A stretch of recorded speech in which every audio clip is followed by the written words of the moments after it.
나 가난복지 귀한 성에 들어가려고 나 중한 짐을 벗어버렸네. 죄 중에 다시 방황할 일 저저 없으니 저 생명 시냇가에 살겠네. 길이 살겠네. 나 길이 살겠네. 저 생명 시냇가에 살겠네. 길이 살겠네. 나 길이 살겠네. 저 생명 시냇가에 살겠네. 그 불과 구름 기둥으로 인도하시니 나 가는 길이 형통하겠네. 그 요단강을 내가 지금 건넌 후에는 저 생명 시냇가에 살겠네. 길이 살겠네. 나 길이 살겠네. 저 생명 시냇가에 살겠네. 나 길이 살겠네. 나 길이 살겠네. 저 생명 시냇가에 살겠네. 내 주린 영혼 만나로서 먹여주시니 그 양식 내게 생명 되겠네. 이후로 생명 양식 주와 함께 먹으며 생명 시냇가에 살겠네. 길이 살겠네. 나 길이 살겠네. 저 생명 시냇가에 살겠네. 길이 살겠네. 나 길이 살겠네. 저 생명 시냇가에 살겠네. 3절 다시 합시다. 내 주린 영혼 만나로서 먹여주시니 양식 내게 생명 되겠네. 이후로 생명 양식 주와 함께 먹으며 저 생명 시냇가에 살겠네. 길이 살겠네. 나 길이 살겠네. 생명 시냇가에 살겠네. 길이 살겠네. 나 길이 살겠네. 저 생명 시냇가에 살겠네. 다 같이 묵도하심으로 오후 예배를 함께 드리겠습니다.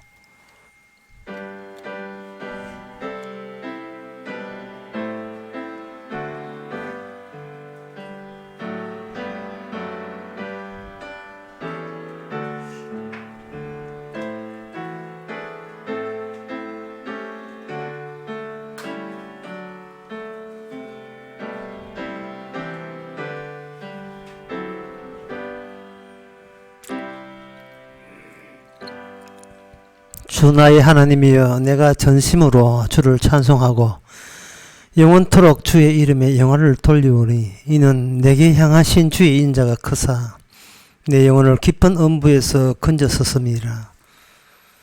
하나님 아버지, 아담의 죄로 말미암아 마땅히 지옥 가야 될 저희들을 깊은 음부에서 주께서 찾아오사 건져주셔서 오직 주님만 찬양하고 주님만 자랑하고 주님만 내세우는 성도 되게 하옵소서. 예수님의 이름으로 기도합나이다. 아멘. 찬송가 431장 합시다.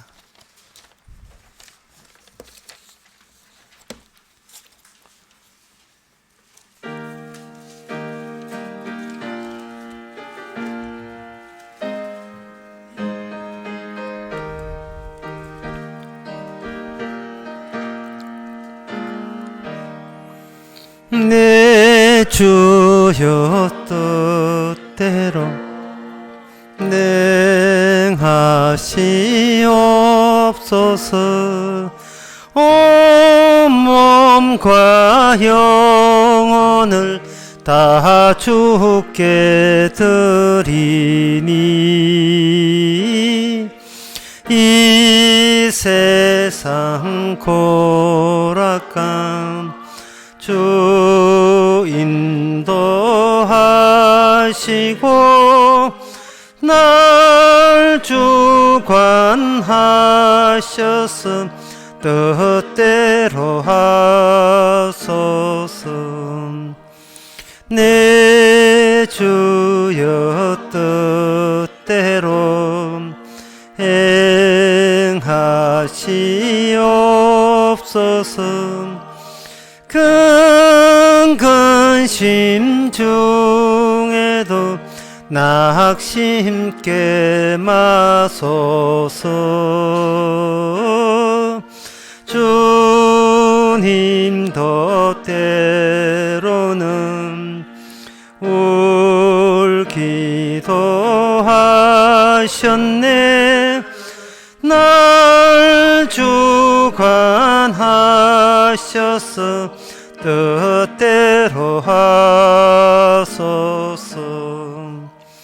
내 주여 뜻대로 행하시옵소서. 내 모든 일들을 다 주께 맡기고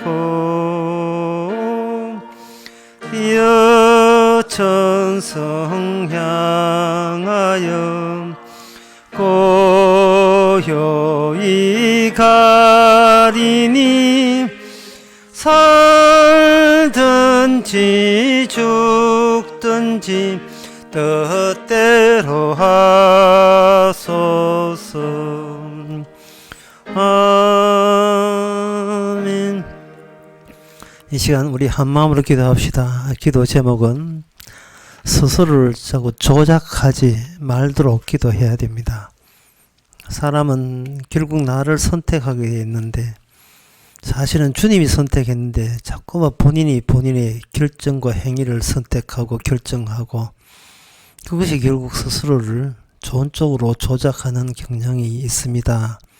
악마가 평생 시킨 일이 그 일이죠. 주님이 어떻게 보시느냐 그것으로 감사하고 만족할 수 있도록 다 같이 기도합시다.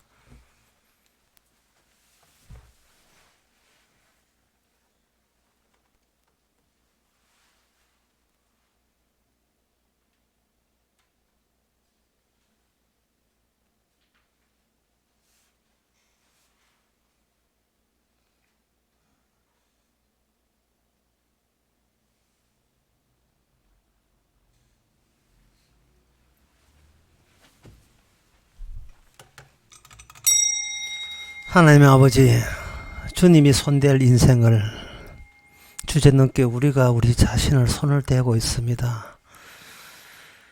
내 욕심에 만족하도록 손을 대고 있습니다. 주여 내 뜻대로 마옵시고 주의 뜻대로 하게 하옵소서. 예수님의 이름으로 기도옵나이다. 아멘.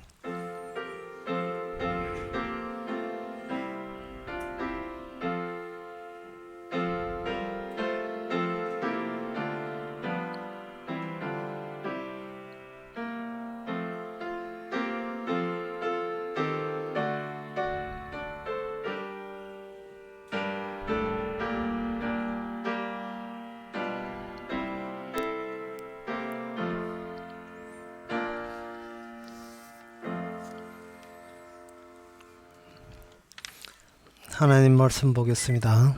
하나님의 말씀은 욥기 8장 16절에서 22절까지입니다.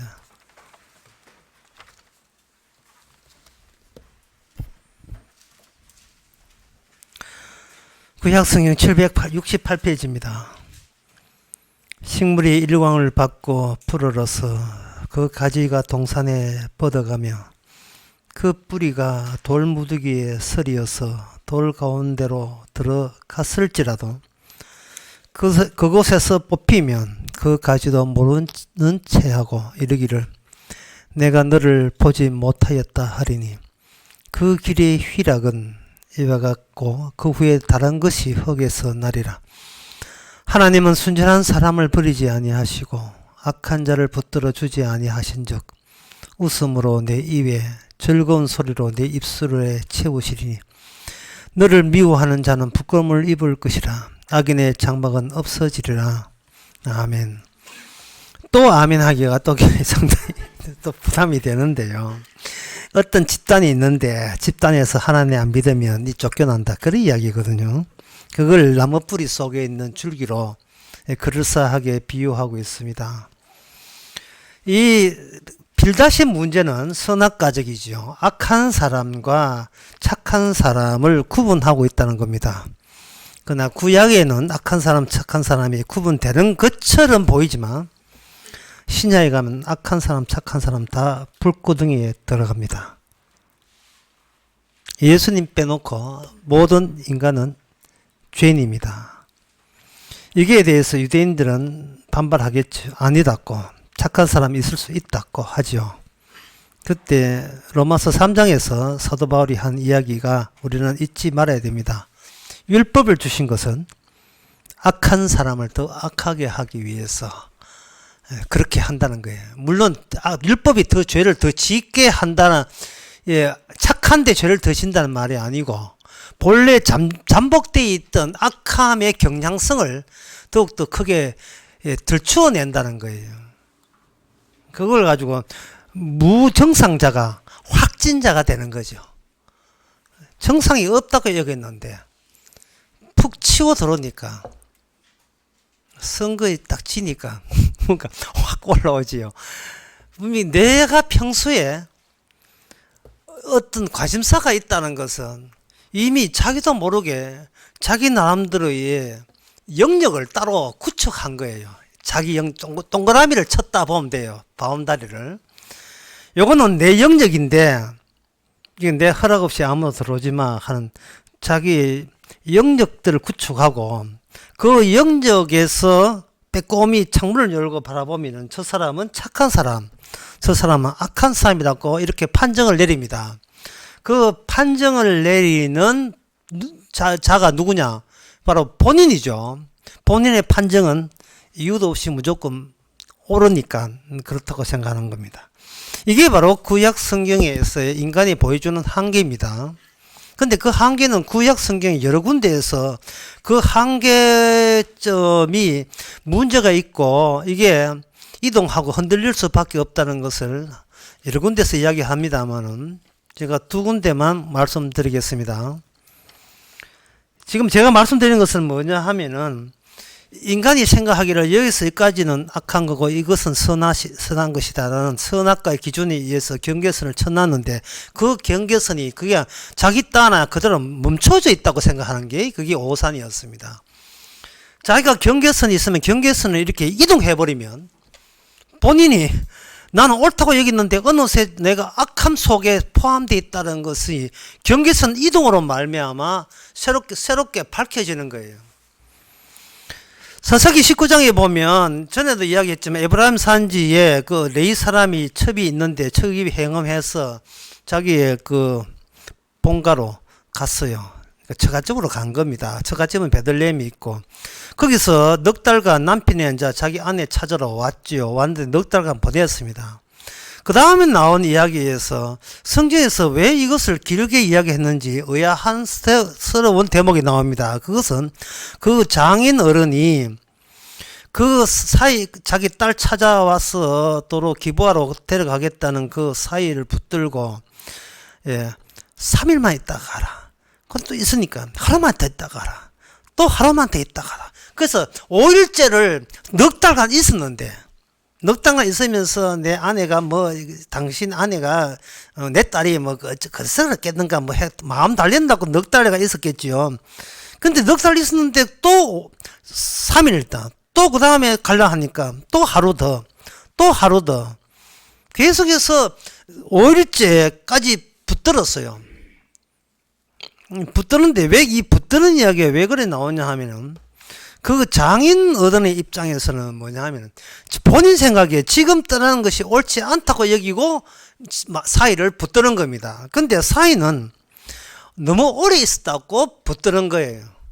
이거는 그 당시에 그 당시 요즘도 그렇지만 사람이 자신의 행동에 대해서 옳았다는 것은 어디서 나오느냐 하면은 자기의 과거 체험과 경험한 데서 누적된 전통적인 가치관과 인생관에 의해서 지금 행동은 나는 그다지 하자가 없다고 여기는 겁니다. 반면에 저쪽의 상대방도 본인이 평생 살아온 그 가치관에 의해서 자기는 하자 없다고 해서 자기는 떠나겠다는 거예요. 결국은 이 사이가 떠나고 난 뒤에 해피되면 나달이 되기를 그때 5월째 있었으면 될 걸 괜히 5월째 떠나가지고 딸이 죽게 되었습니다. 성경에서 왜 이런 이야기를 할까요? 안타깝다는 거예요. 그 5월째 붙들 때 그만 있지. 그때 타이밍이 그만 갔기 때문에 나중에 가다가 도중에 불황병 만나가지고 그 장인어른의 딸이 죽잖아요. 처가 아주 비참하게 죽지요. 그래, 지금 지나고 보면 그때 좀 하루 있을 걸, 이라는 생각이 들죠. 이걸 가지고 제가 수요일날 언급했습니다. 인간이 하는 모든 목적은 상위 목적이 하위 구조라고요. 인간이 하고 있던 나름대로 목적이 있어요. 계획이 있는데, 모든 목적은 상위, 높은 데 있는 목적을 이루기 위해서 그런 작은 목적이 무의미하다는 걸 보여주는 겁니다. 이것을 위에 있는 목적을 큰 이야기라고 했고, 아래에 있는 자기 나의 목적을 작은 이야기라고 했죠.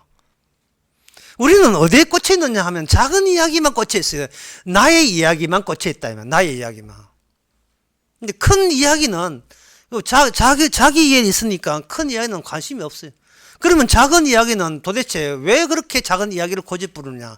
그 안에 자기의 역사적인 가치관이 있다. 그 가치관은 무엇을 낳느냐? 나는 정당하다.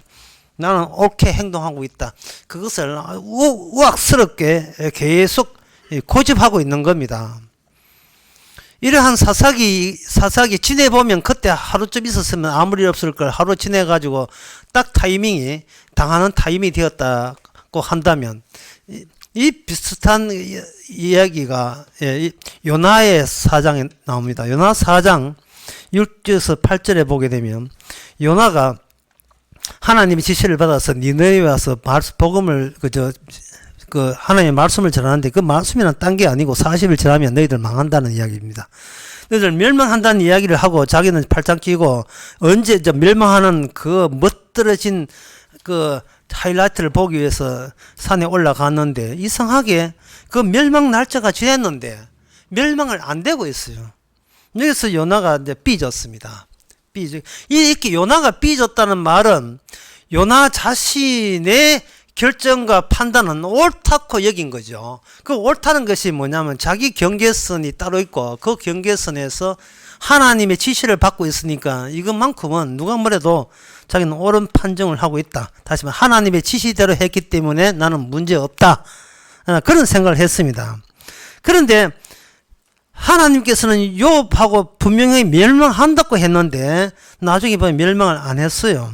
그래서 삐져가지고 이럴 것 같으면 내가 죽을랍니다 하고 자살하려고 요나가 소위만 땡깡을 부리는 거죠. 나 이럴 것 같으면 하나님하고 일 못합니다 라고 쓴 거예요. 그런데 그때 마침 햇빛은 쨍쨍인데 하나님이 박넝쿨을 준비하사 6절 나옵니다. 요나 위에 가리우게 하셨어요. 하나님께서 지금 하나님이 옳은가 내가 옳은가, 하나님의 문제 있다고 하는 그쪽에 자기는 자기 딴의 큰 그림이라고 생각하고 큰 이야기를 생각하고 그런 이야기를 하고 있는데, 그 사소한 박넝쿨이 와가지고 자기의 따가운 햇빛을 가리는 그늘을 지우게 했습니다. 그늘을 지우니까 굉장히 시원하거든요. 시원해가지고 이거는 내가 하는 일이 너무 옳기 때문에 하나님이 당연한 그렇게 보호의 조치를 해준 줄 알고 좋아했는데, 하나님께서 박넝쿨을 준비해서 그늘이 지게 하다가 그늘이 이렇게 이동해 버렸어요. 박넝쿨이 이렇게 벌레를 준비해가지고 박넝쿨을 씹어버리게 했습니다. 그러니까 요나가 다시 뜨거워졌어요. 뜨거우니까 이제 뜨거워서 죽겠다고 자살하려고 또 8절에 나옵니다. 8절에 보면 하나님이 뜨거운 동포를 준비하셨고 해는 머리에 쬐니 요나가 홍곤하여 스스로 죽기를 구하여 가로되 사는 것이 죽는 것보다 내게 나으니라. 아주 사소한 박넝쿨.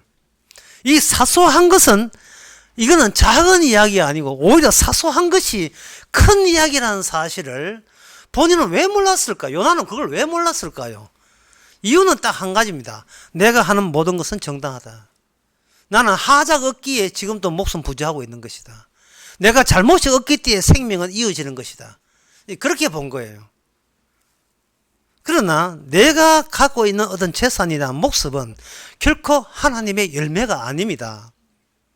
하나님의 생각하는, 하나님이 찾고자 하는 열매는 우리 자신이 산다는 것을 오히려 이상하게 여겨야 되는 그 마음가짐.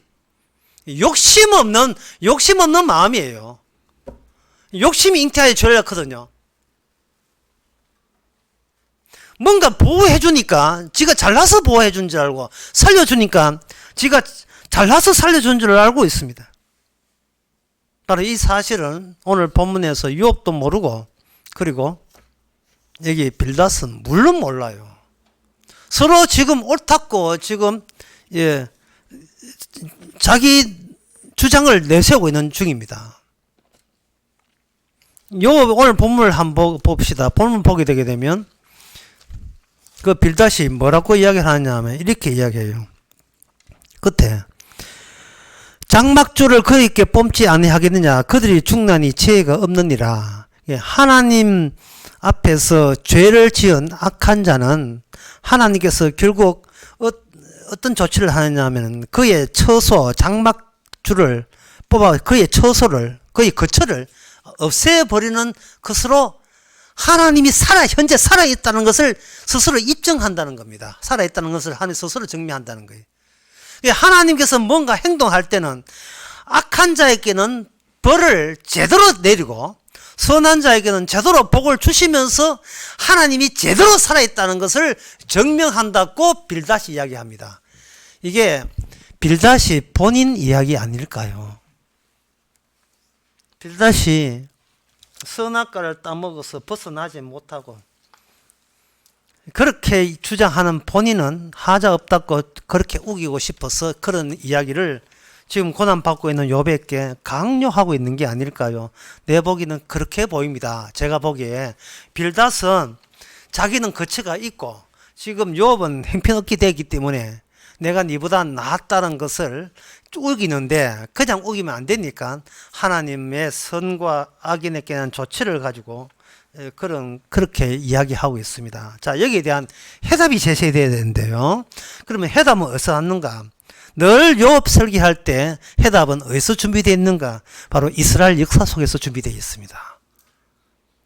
욥과 이 빌닷은 이방민족이에요. 그 당시 이방민족에게는 문제점만 제시하고 해답은 없어요. 하나님의 언약이 없다 이 말이죠.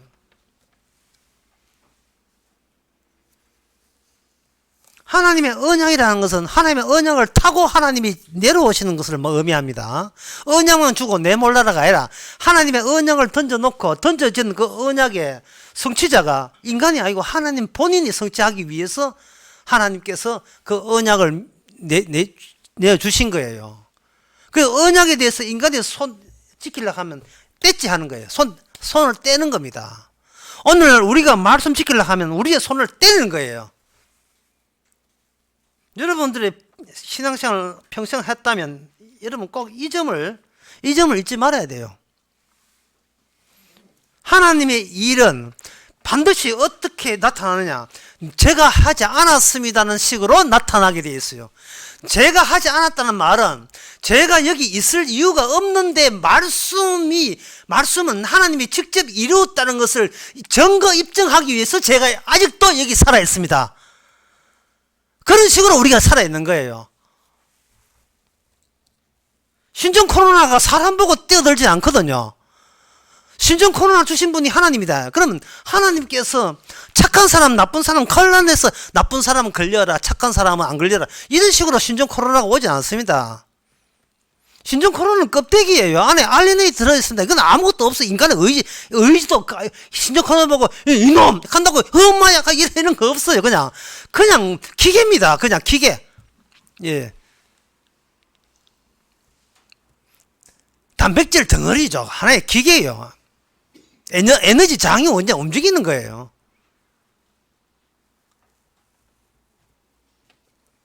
그것은 하나님이 기계를 다루신다네. 인간의 손 못 대고 하나님의 기계를 다루시는 거예요. 그러면 바이러스가 기계라면 우리도 기계란 말이죠. 중요한 것은 어느 그 기계에 만나면서 주께서 친히 이런 일을 벌리고 신종 코로나 주셨다는 주님이 의도적으로 하셨다는 것을 드러내기 위해서 우리는 걸릴 수도 있고, 예, 안 걸릴 수도 있어요. 그게 중요한 것이 아니고, 안 걸렸다고 해서 착하다고 여기시면 안 됩니다. 물론 그런 사람은 우리 중에 아무도 없겠지만, 속으로는 그렇게 여기겠지만. 해답은 이스라엘에 있습니다. 이스라엘에 보면 이렇게 돼. 이스라엘 시편에 69편 24절 25절에 보면 거기 저주시라고 해서 저주에 대해서 나옵니다. 저주에 나와서 저주를 하는데 24절에 주의 분노를 저희 위에 부으시며 저의 거처로 황폐하시고 그의 장막에 거하는 자가 없게 하소서. 주여, 저희가 주의 치신 자를 핍박하여 주께서 상쾌한 자 슬픔을 말하여서 이래 되어 있어요. 그러니까 하나님의 악한 사람을 말한 게 아니고 하나님의 언약에 위배하는 사람은 하나님께서 영원히 함께 하시지 않을 요랑이다. 그것을 시편에서 또는 이스라엘 역사 속에서 또는 언약 속에서 보여주시는 거예요. 하나님의 언약에 대해서 하나님이 친히 하심에 대해서 아무 감각이 없는 사람은 나는 같이 할 의사가 없다. 그러면 그것을 시편에서는 구체적으로 뭐냐? 다윗이 일어난 행위, 다윗이 보여주고 있는 하나님의 계시에 대해서, 저거는 다윗이 그 문제에서 그렇다고 여기는 사람, 사울 쪽이죠. 사울 왕 쪽은 이제 저주받는 거예요. 그래 반해서 하나님의 계시는 지금 나타났다. 누굴 통해서? 다윗을 통해서. 이게 바로 다윗 언약이라는 겁니다. 하나님의 언약이 주어지면 모세를 통해서 나타나면 모세 언약, 노아를 통해서 나타나면 노아 언약. 그러니까 하나님이 어디 계시냐 자꾸 쳐다보지 마세요. 노아를 보면 되고, 모세 때는 모세를 보면 되고, 아브라함 때는 아브라함 보면 되고, 아브라함을 복을 주는 자에게 내가 복이 있다 하고, 아브라함을 무시하는 자에게 내가 저주를 내리겠다. 그게 모든 것이 하나님께서 구체화된 어떤 인물을 보내줘서 인물에 대해서 내가 어떤 관계, 어떻게 생각하느냐가 그 사람의 운명을 결정하는 겁니다. 그렇다면 이 시편에 있어서의 하나님의 처소, 거처는 뭐냐? 다윗에게 나타난 하나님의 언약에 대해서 이스라엘 내에서 모르는 사람 같으면 비록 이스라엘이라도 하나님의 저주를 받는 겁니다. 그렇다면 그 이유는 어떻게 되는가? 다윗의 언약에 의하면 하나님께서 영원한 거처를 주시겠다고 약속한 적이 있어요. 다윗에게 시편을 통해서. 그것을 뭐라고 하냐면 그것을 하늘에 있는 시온산이라고 해요. 하늘에 있는 예루살렘. 지상의 예루살렘은 아닙니다. 하늘에 있는 예루살렘. 그럼 지상의 예루살렘은 모형입니다. 제가 가본 예루살렘은 모형이에요. 그 하늘에 있는 예루살렘은 따로 있습니다. 지상에 있는 예루살렘이 붕 떴다 보면 돼요. 떴을 때 하나님 이 세상으로부터 버림받는 예루살렘이 되면서 완성된 예루살렘으로 붕 뜨는 겁니다. 따라서 그 순서가 이스라엘 사람들은 그걸 모르고 지상에 있는 예루살렘이 아직도 그렇게 생각해요. 지상에 있는 예루살렘이 영원한 하나님의 처소라고 아직도 공간적으로 그렇게 생각하는 겁니다.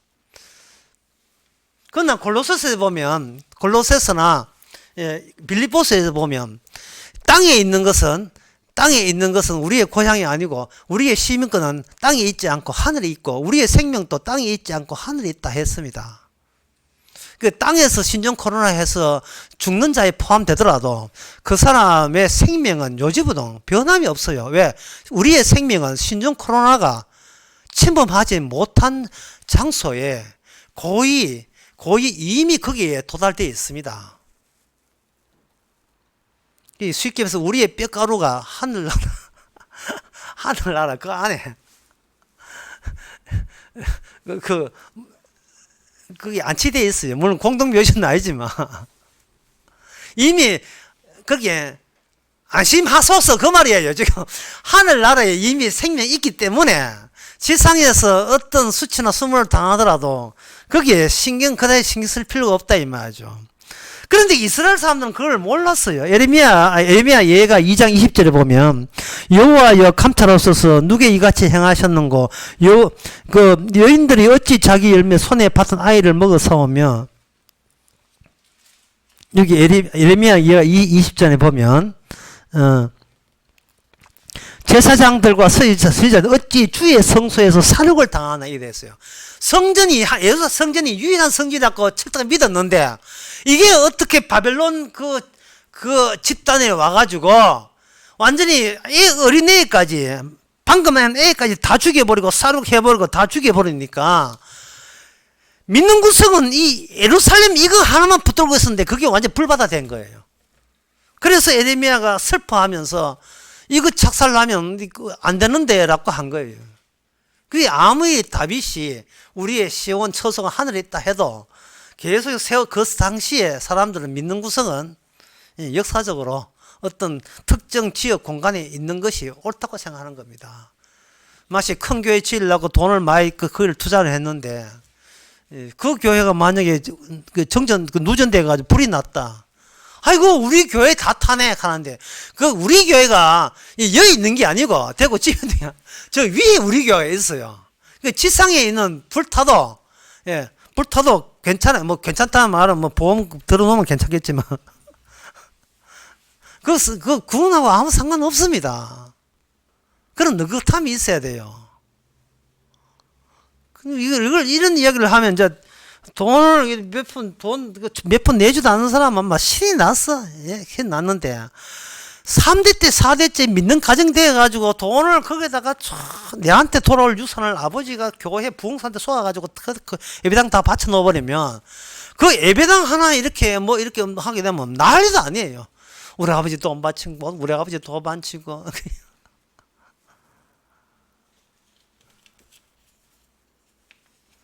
참 이 땅인지 불행인지 우리 교회 소속에 건물이 없잖아요. 그러니까 경찰관이 감시도 안 하는 거예요. 제가 보나 마나 이제 한 3사람 띄엄띄엄 앉아있을 거야. 뭐 이리 되네. 그런데 대구 시내 자기 건물 있는 예배당은 전부 다 경찰관 파견해가지고 전부 다 감시하고 있고, 서울도 마찬가지고요. 어느 주고 보면 대구에 20군데가 예배당 문을 열었다는 거예요. 그 말은 뭐 어떻습니까? 자기 건물 없는 교회는 교회도 아니라는 뜻이에요. 자, 좀 합력하여 주님께 선을 이루십니다. 자, 진짜 이 사고방식이, 그러니까 성전이 있어야 하나님이 있다. 눈에 보이니까 성전이요. 진짜 우리만큼은 택한 백성이나 여겼던 그들에게 예수님이 딱 오셨는데, 예수님 마태복음 8장 20절에 보니까 예수님께서 이르시되 인자는 여우도 있고, 예수 이르시되 여우도 굴이 있고 공중에 새도 거처가 있으되 인자는 머리 둘 것 없다. 그러면 빌다시의 기준에 의하면 예수님은 뭐가 되었습니까? 악한 사람 중에 악한 사람. 왜? 자기가 예언했잖아요. 악한 사람은 장막을 뽑히 분다고. 이삭에 거처가 없다고요. 그 거처가 없다는 빌다시의 말씀을 염두에 두고 예수님께서는 거처가 없이 와버렸어요. 그만큼 인간들은 자기의 거처가 있음 자체를 하나님이 아직도 나를 귀하게 본다는 증거로 자기한테 그냥 일방적으로 써먹는 거예요. 내가 이 거처가 있고 넓은 아파트가 있으니까 하나님께서 날 버리지 않았다 여기는 겁니다. 내복의 미신이에요. 네. 미신 딴 게 아니고 이제 그런 게 미신입니다. 자, 빌닷이 이렇게 나오니까 욥 입장에서는 가짠치도 않거든요. 지가 좀 산다고 못 사는 사람을 그런 식으로 정신적으로 압박을 가한다 이 말이죠. 그 욥의 태도는 뭐냐? 이제 5장이고 그 뒤에 이제 9장부터 이제 나오겠지만 욥의 태도는 뭐냐 하면은 그 탁자에 500원을 미리 딱 500원을 딱 두는 거예요. 딱 탁자에 500원을. 이 뭔 뜻이냐 하면은 빌닷이 하면 궁금하면 500원 가잖아요. 욥은 그래 그 500원을 미리 딱 탁자에 놓아버리는 겁니다. 이 말은 네가 궁금하다고 여기는 거 내가 정답으로 여기에 먼저 있다. 나라는 정답에 네가 합당한 질문들을 이 정답과 매치되도록 연결되도록 할 수 있는가? 그걸 보겠다는 겁니다. 네, 그것에 뭐냐, 요업이 여기서 또 빌닷이 이야기하는 것은 결국은 빌닷은 이러한 주장은 오늘날 이 세상 인간들이 머릿속에서 끄집어내는 모든 주장들, 모든 주장들이 얼마나 엉터리하는 것을 알 수 있습니다. 그럼 여기서 우리가 어떤 결론을 낼 수 있는가? 결론은 예수님께서 찾을 수가 있어요. 예수님께서 기적을 베푸시고 귀신을 쫓아내고 병자를 고치시고 소경을 눈 뜨시고 창기를 구원하고 그리고 세리를 구원하고 그렇게 하셨죠. 여러분 생각해 보세요. 이게 본인 인간 그렇게 당한 본인들에게 이게 자랑이 되겠습니까? 아니면 수치가 되겠습니까? 예수님이 유대 지방에 다니고 갈릴리 지방에 다니면서 하신 모든 일이 본인에게는 그렇게 티내고 남들께 대중 앞에서 내가 이렇게 용서받고 구원받다를 티내고 싶어 하겠어요? 아니면 그냥 이 아픔 그대로 숨기고 평생을 그냥 소리 없이 사라지고 싶겠습니까? 인간 숨는 게 주특기라겠죠. 요한복음 8장에 나오는 가난하다 옆인 여인이 주님 앞에 용서받기를 원했겠습니까? 아니면 그냥 가늠하다가 조용하게 그만 살았으면 좋겠어요. 예수님께서 인간 입장에서 볼 때는 너무 주제없는 행동을 하신 거예요. 세리와 창기를 노골적으로 내는 것을 인간이 본인이 원하지 않아요. 인간은 자기 수치다 싶으면 그걸 감추고 싶은 거예요. 근데 주님은 주의 일을 하면서 그걸 폭로시켜 버립니다. 귀신을 쫓아내면서 봐! 저 사람은 옛날에 귀신 들린 자야. 이게 그렇게 당사자에게 그렇게 이게 기분 좋은 말이겠습니까? 주님 쉿! 이야기 하지 말라니까요. 봐, 이 사람 옛날에 소경이었어. 주님, 성인된 거, 주님, 좀 이야기하지 마세요. 옛날 이 사람 부도 맞은 사람이다. 그 이야기를 왜 공개적으로 설교시 안에 왜 하십니까? 주님 앞에 들켜서, 주님 앞에 걸려들어서, 주님부터 구원을 받고 용서받다는 것은, 인간은 더 이상, 내 수치는 내가 가린다는 그런 개인적인 의욕은 전부 다 그들 났다는 뜻이에요. 자기의 모든 계획은 다 작살났다는 뜻입니다. 이거는 내가 구원받았다 용서받았다가 아니라 나라는 영역 자체가 완전히 파괴된 거예요. 욥에게 박넝쿨을 주고 얼마나 의도적입니까? 박넝쿨 주고 박을 시들게 함으로써 욥의 입장 같은 것은 요나의 입장 같은 것은 하나도 생각하지 않고 하나님은 어떤 분이냐를 드러내면 그걸로 끝나는 문제예요. 그걸로 끝나는 문제예요. 이걸 어떤 인간이 자신해서 주님 저를 사용해달라고 할 수 있겠어요? 아무도 그럴 용기 있는 사람 아무도 없습니다. 인간은 숨어 들어가기를 원해요. 숨어 들어가서 안 들켰으면 좋겠어. 내다는 존재가 있는지 없는지 안 나타나면 좋겠어요. 주님께서 과부를 찾아가고 문둥비를 찾아가는 것은 문둥비의 사적인 욕구를 달성함이 아니고 도리어 그 사람의 평소의 행동, 그저 난 조용하게 지나면 난 착한 사람 된다. 그저 착한 사람일 거야. 아마 분명일 거야. 라는 것을 오히려 드러내서 이 사람은 문둥 걸려 말한 그 정도로 악한 사람이야. 하지만 나는 저 사람의 죄를 용서해 주었다. 예수님 본인이 하고 싶은 이야기를 하려고 하기 위해서 어떤 자기 백성이 숨어있지 못하게 만들어버렸어요. 노출되게 만들었다고요. 그러니까 그 당사자는 굉장히 당황스럽죠. 주님과 한테 주님의 일에 자기가 연결된다는 것이 그냥 당황스럽죠. 그런데 인간은 그 당황스럽기 때문에 선뜻 나서서 주의 일을 안 하려고 하는데 안 하려고 하는 그 자체가 뭐냐 하면 바로 내가 선악적인 판단으로 이 정도 하면 내가 괜찮다 싶어서 제발 주님을 좀 가만히 놔두세요 하는 본인이 본인 생각을 고수하려는 그런 의도가 강하기 때문에 그렇습니다. 그 노래 보면 이런 거 있죠. 모든 인간은 세월 따라 다 지나가지만, 모든 인간은 세월 따라 다 지나가지만, 그래도 남는 게 있다면 정동 언덕길 밑은 조그만 예배당 하나. 정동동길에 한 지금 옛날에 MBC 있던 장소예요. 광화문 연가에 나오는 노래, 이문세 부른 노래였어요.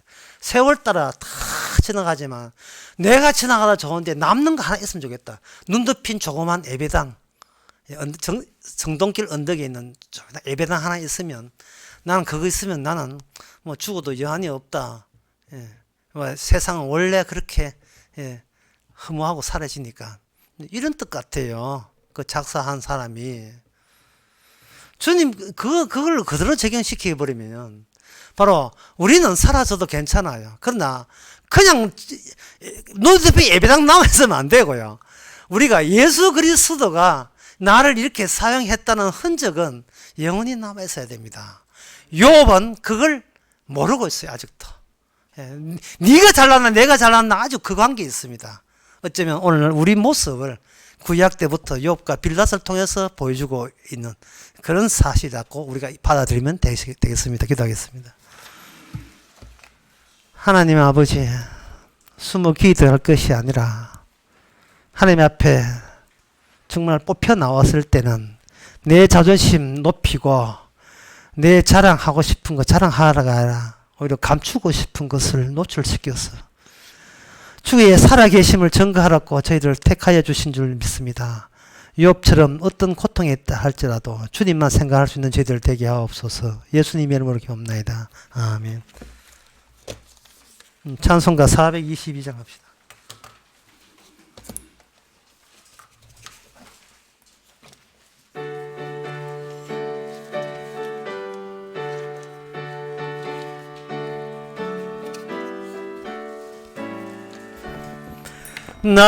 나그네와 같은 내가 힘이 부족하오니